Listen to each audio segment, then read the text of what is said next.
Welcome, welcome. Happy Friday. Mrs. Vernon here, representing Happy Meals, bringing you health, happiness, and everything in between.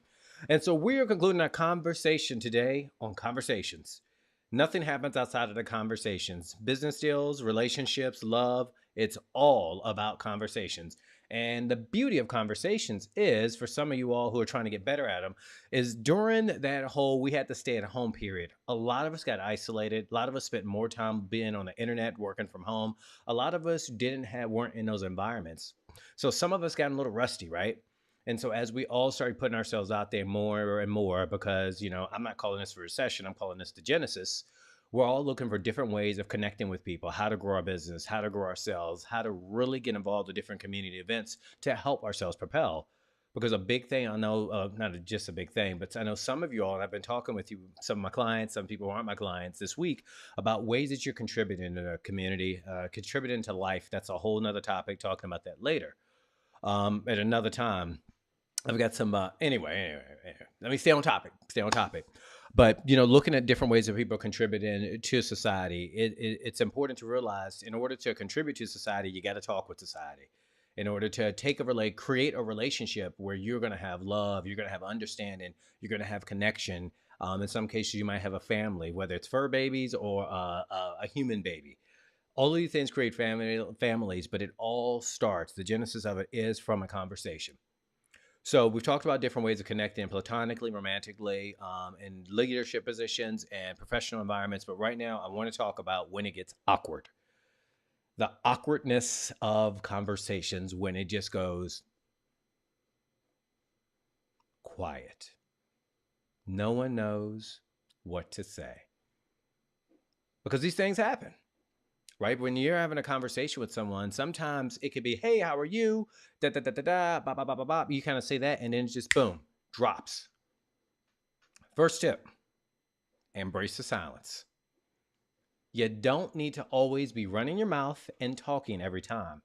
And I'm not saying this to judge people. I'm saying it's just an understanding of people.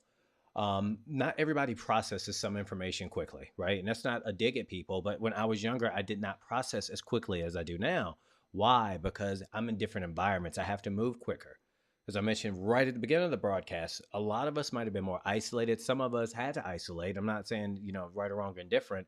But when we haven't had practice, we're a little rusty. So sometimes we're collecting ourselves. Sometimes we're taking in some things. Guys, gals out there, sometimes I have to let you know this, if you have a low self-esteem or not, when you go walk up there and talk to someone, they are still taking you in. And they're like, oh, why is he or she talking to me? I love that word that they use. Just different things that happen with that sort of exchange. It's not just an exchange of words, an exchange of energy. It's exchange of thoughts. That's a lot to take in for some people. And it could just be an environment thing. What if they jet lag? What if they traveled? I was at a conference last week, and so many people were still kind of getting caught up. A lot of us are overwhelmed right now with life. And so when you're dealing with those sort of things, it is going to cause a lull. It is going to cause the space where you can process, lean into it. One of the first acronyms I teach people whenever I do sales training with coaching, because I work with entrepreneurs, it's about getting people from stuck to happy as beep, the words, is really understand how you can use the silence as a good thing. Oh, that's right. The first thought is like, do they like you? I'm about to dive right into that. And this literally lines up. And Lynn, I appreciate you saying that. When you are out there and people are talking, and people are processing, and one of the first acronyms I teach, back on track, is wait. Why am I talking? It's a human need to want to fill the space sometimes. It's a human need to feel as though, oh, it's an empty space, let's fill it. Judgment-free zone, but have you ever went to someone's house and literally every single corner of that space is occupied with something, right?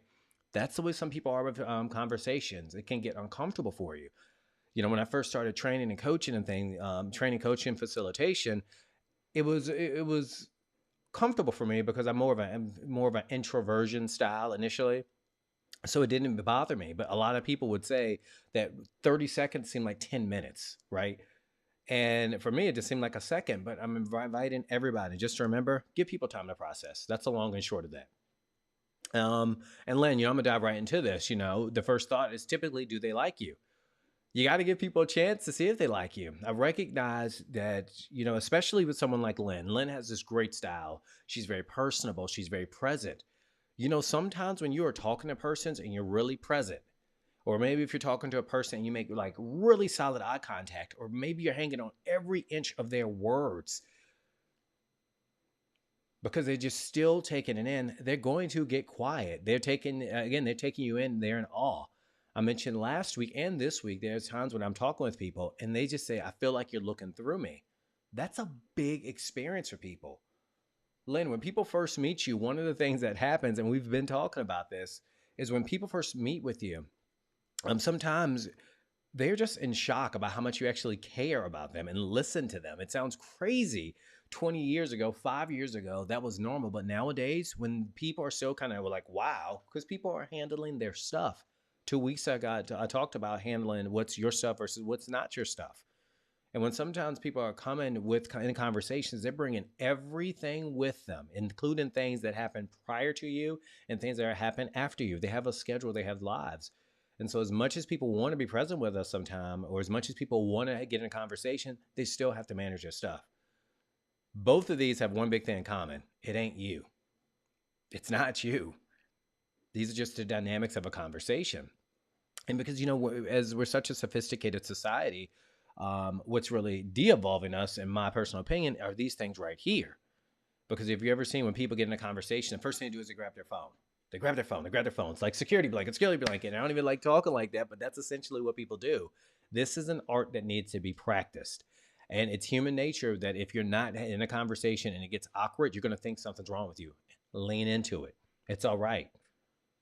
We're going to my third tip. If it gets quiet, and let's just say it hits that 10, 20-second mark, use it to your advantage. And this is how you can lean in. And I call this going with the resistance in my practice. It's about leaning in and actually saying it. This is the part of the conversation where it gets really awkward because we're both trying to figure out what to say. People will respectfully smile and just laugh. Because even as I say that, what happens to me, I'm just like, man, that just makes it even more awkward. And when people, are kind of like that, they respect it. It's very humbling. I mean, very humbling.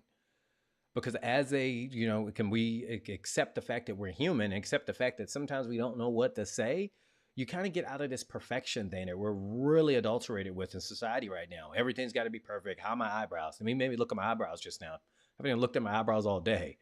But once you kind of get out of this perfect thing and you just realize like, oh, wow, I get to be a human, and you gave them that gift of reminding them that they are a human, all of a sudden it's like, oh, I'm free to be me. And that's a gift that you can give by leaning into it. Conversations can get awkward. Awkwardness is a part of life. Awkwardness is the one of the first steps to getting towards grace. So embrace it. It's one of the steps. I get it. When everybody go out there, next week we're going to be having people call in. If you feel so free to do so, because I've got some really great topics. We also got a really cool guest.